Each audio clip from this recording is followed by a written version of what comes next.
gals, now we're here for Drake Wing Gaming. It's 70 man on Twitter, the Gaming Dragon. Today I'm coming back at you another Let's Play episode of NeveN. So before we jump into it, just want to let y'all know that our Patreon is now up for as little as $5. Y'all can help support the channel, get some awesome rewards like permanent access to our community Discord server, and full access to upcoming not safe for work videos. Anyway, y'all. Oh yeah, I want to let y'all know that our Tour Elf video is officially up now on the Discord. All y'all gotta do is $5 and y'all are in, and you can watch all of my upcoming not safe for work videos. We only have one up right now, and we have the Torolf one up. Actually, so we have two up. We have two videos up, two not safe for work videos up. Way more to come. Anyway, y'all, alarm chain, you are up, and let's go. All right, all the performers bowed before fleeing as quickly as possible, and I can understand them. Bjorn can be authoritative when he wants to be. But it looks like the Grizzly wants to show another side of his personality when he turns to me with a controlled smile. Congratulations on your victory, and thank you for exposing that smooth talker. Thank you, my prince. May I? Before I even have time to ask for permission to leave, the city bells toll loudly. Maelborn pricks up his ears and his eyes go wide before he pulls himself together, clapping his paws. Everyone get ready, the kings are back! The chaos that ensues is hard to describe. For a few seconds, everyone seems to bustle about, running around, taking their assigned places. The guards suddenly seem to come to life, straightening up and positioning themselves next to the castle entrance, while Gillian shouts orders that seem incomprehensible to me. Nobles, bards, and other guests come to join us in the courtyard to welcome Lusk and Aeon. I can even see Tennek leaning over from the top of one of the balconies to observe what is happening below. At the center of all this commotion is Maelborn, the only still and silent element in the courtyard. He is stiffer than I have ever seen him. Not exactly the attitude I expected for someone waiting for his fathers, adopted or otherwise. With a brisk step, I approach him, then giving him a puzzled look. Is everything okay? You look tense. Everything is fine, Ellois. Thanks for your concern. I just want to make sure. Quiet. They're here. I look towards the front gate and nothing. I don't see anyone. I'm starting to wonder if our prince is really fine. Observe the shadows on the ground. Looks like my perplexity was obvious. Great. Seems still scoring points with Maelborn. Taking his advice, I lower my gaze to observe my own shadow. For a moment, I don't notice anything peculiar with it before I realize the problem. The sun is shining on my left side. My shadow is in front of me, pointing in the direction of the entrance. This is absolutely impossible. It should be on my right.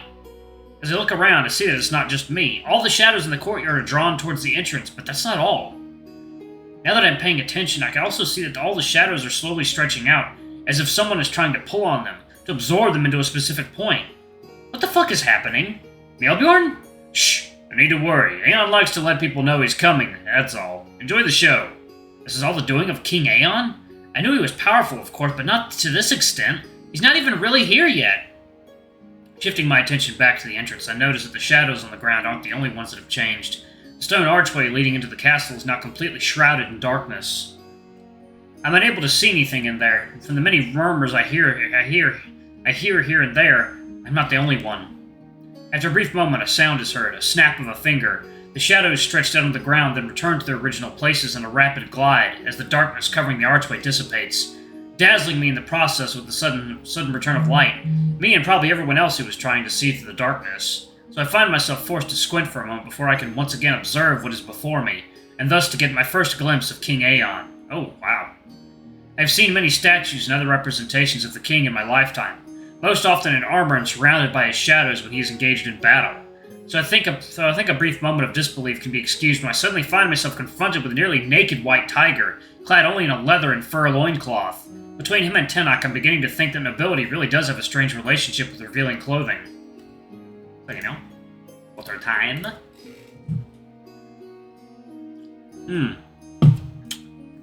Oh god, delicious strawberry bubbly water. However, as I observe him a bit more, I realize that there's probably a reason for his current attire. When my gaze falls innocently, I might add, on his torso, the reason for his outfit is obvious. He's intent on exposing his body, and more specifically, the brand on his chest. The shadow brand usually takes the form of stripes in the coat of its wearer. However, in Aeon's case, what almost looks like a setting sun can also be seen on his torso. This, however, is only part of his brand. The rest is mixed in with the natural stripes of his fur, making it impossible to know the exact size of it, as well as the limits of his power. One thing is certain. I'm looking at the most powerful branded of Lastra on the entire continent, and he's obviously not afraid to make that clear. A movement next to Aeon catches my attention, and I then remember that we have not one king, but two. Indeed, Lusk is standing quietly beside his husband. And he doesn't exactly look like his statues either. Maybe I should start to be skeptical of what's being said officially. The armor and the great battle axe are dropped, replaced by a simpler and distinctly bluer outfit. For the gods, it's unique. Let's put it that way. The other big difference with his official representations is that, since becoming king, Lusk has obviously enjoyed the court buffets and gained a certain amount of weight. Then again, he's a bear. I have to admit that I was expecting to meet characters straight out of a fairy tale, kings of legend. Now I have in front of me are simply people. Powerful, yes, but anthracans just like me. That said, I suppose I should have expected that in and of itself. One thing is for certain, after almost a week here in Frostfang, it's that nobility and royalty aren't much different from us. My thoughts interrupted when Aeon claps his paws, a big smile on his muzzle. There you go, you've seen us, we're home. Now move along and get back to your business. I have to talk with my son. The courtyard begins to empty out in a great hubbub, while I stand there next to Mielborn, not really knowing what to do. King Aeon's order probably concerns me as well, but the prince hasn't given me permission to leave. And we're technically not done discussing Sven and the competition. I turn to a kid who gives me a puzzled look and I wave him off. I'm gonna stay. If the kings ever want me to leave, they can always tell me then, I suppose. As I come our way, I can't help but notice the difference in the way the two kings walk.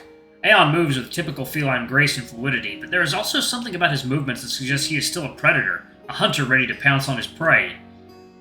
Lusk's stance is much more composed, measured. There's a sense of nobility in his movements. I really feel like I'm seeing two different sides of Mielborn. Even though they are his adoptive fathers, it is clear that they have rubbed off on him greatly. However, the most interesting thing is that I'm seeing this phenomenon that I've only seen in couples who have loved each other for a long time. They walk at exactly the same pace, never in front of each other. And now and then I can see their arms brush against each other with the fingers of one caressing those of the other as they move in our direction. If I ever had any doubt about the love these two have for each other, it is gone now. It's obvious to anyone who sees them together. When they get in front of us, I suddenly remember that I'm only a bard and that I might have to show some respect to royalty or else end up in the dungeon or something like that. Which would make my participation in the competition a bit more complex, I must admit. So I bow as low as I can, waiting for permission to rise. Hopefully it won't take too long anyway. It's not exactly the most comfortable position to be in. Good to see you, kiddo. Aeon and Lusk, nice to see you. Mielborn is interrupted by the tiger, who embraces him tightly for a moment, while Lusk remains at his side. I don't dare raise my head, despite my curiosity to see the prince's face in that precise moment. I hope you didn't have too many problems to deal with while we were away. About that, I would like to talk to you about something. Eh? That can wait. There's a much more pressing matter that needs to be addressed. I feel fingers slip under my chin to force me to stand up, and then I find my eyes locked in King Aeon's.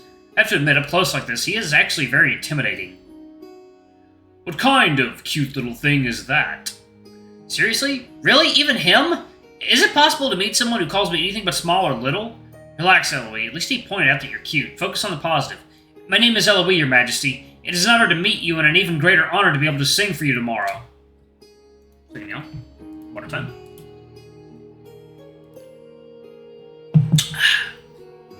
Ooh, you're a bard then. And here I was hoping that Miel would finally introduce us to his lover. Aeon! What? A father can dream. Aeon, leave them alone. You've had enough fun. Actually, I think it's a better voice for Lusk. The tiger throws a big grin in the direction of his husband before facing us again. Well, well, in that case, why are you still here, Ellois the Bard? I seem to have asked to be left alone with our son. Ellois is helping me with a matter related to the competition. One of the candidates was planning to cheat, and he found out about his scheme. In order to thank him, I thought a mating with you was appropriate. I have to refrain myself from giving Mielborn a startled look. He never mentioned this to me. Is this something he had always planned, or did he just make it up? Really? Well, that deserves our thanks. I only did my duty. Duty or not, we still thank you. This competition is important to me, and I appreciate that there are other people who care about it too. It won't get you any points, though. If you want to win, you'll have to prove to us that you deserve it. The tiger gives me a grin, but I can't help but smile too. Don't worry, your majesty. I wouldn't want to win any other way. The king answers me by bursting into laughter. Either he likes me or he's taking the piss out of me. I'm gonna assume the former. It was a pleasure to meet you, Ellois, but we have other matters to attend to, I'm afraid. Mielborn, come with us. I would like to know what happened while we were gone. Of course, Ellois, you can go back to your quarters, and try not to cause any more trouble, please. I would absolutely like to protest this attack on my person. I didn't cause any trouble. It's not my fault that trouble is coming to me.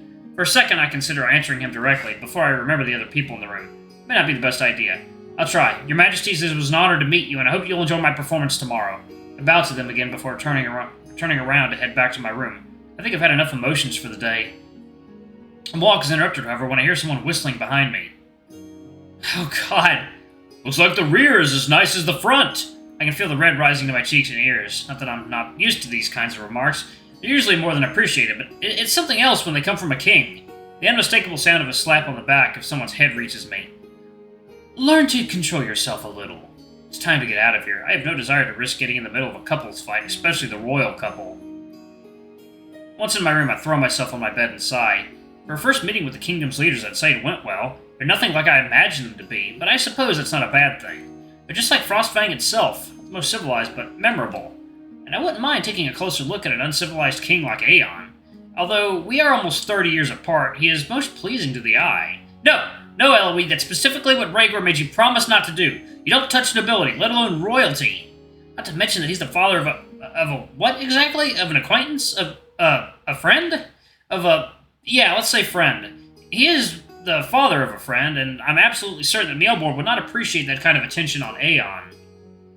On an equally positive note, with Sven ejected from the competition, that makes one of my main competitors down. Based on what I heard at the party, I'd say that only the poodle can stand up to me in terms of singing, and no one has a Ket's level when it comes to playing an instrument. In other words, the win is basically in my pocket, as long as I don't screw up, which won't happen. I can't help but smile like an idiot. Tomorrow, I'm going to win the biggest contest in the kingdom. Tomorrow begins my new life. I don't know what's worse, the fact that I woke up at dawn, which is horribly early, or that there's a crease I can't get out of my best shirt. Either way, the day is off to a bad start, and if there's one day that needs to go down as smoothly as possible, it's this one. Not that I doubt for a second that I will win. I'm absolutely certain that a Ket and I will delight the kings, but I have every right to be a little nervous anyway. It's not often that I have an audience like this. Okay, let's focus, Ellois. Make sure you're ready and that there's nothing else you can do to occupy your mind. My gaze falls on the small box containing my jewelry and bracelets. When I spot the 2 earrings, I wonder if I'd better put them on. Okay, 1 second, y'all. It is water time.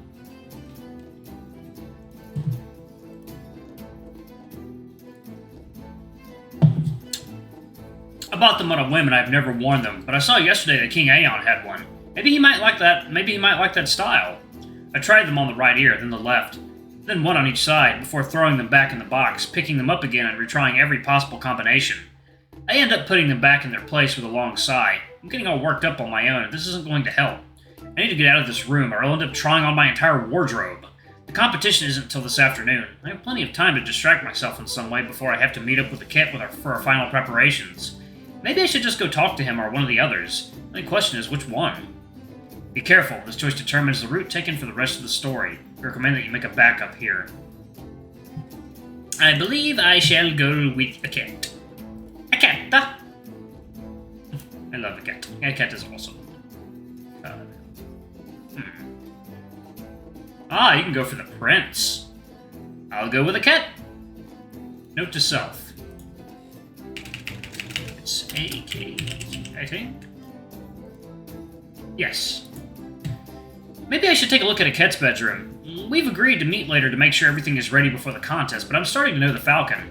Something tells me he must be freaking out in his room. When I knock on his door, though, the only response I get is silence. It's like he's not there. Looks like I could be wrong. Well, now I just have to find out where a Ket is hiding. Knowing him, I don't see him going off on his own in the city, so he's probably still in the castle, because it's time for me to search the place thoroughly. Alright, y'all, I'm going to go ahead and pause it right there. Thank you all so much for watching. Don't forget to like, comment, subscribe, ring that notification bell, and check out our Patreon if you can. It always helps. And before I go, I'm going to give a quick shout out to my bronze tier patrons. Thank you all for all who donate to the channel. We greatly appreciate it. And thank you to our silver tier patron, Cade Silvermoon. Thank you for going a bit above and beyond. We greatly appreciate it. And for our gold tier patron, Amar, thank you so much. You are awesome. We love you. We hope you enjoy your new icon. But yeah, if y'all want to get your names in the credits, it's as little as $5. And anyway, I love you all, and I'll see y'all in the next video. Bye-bye!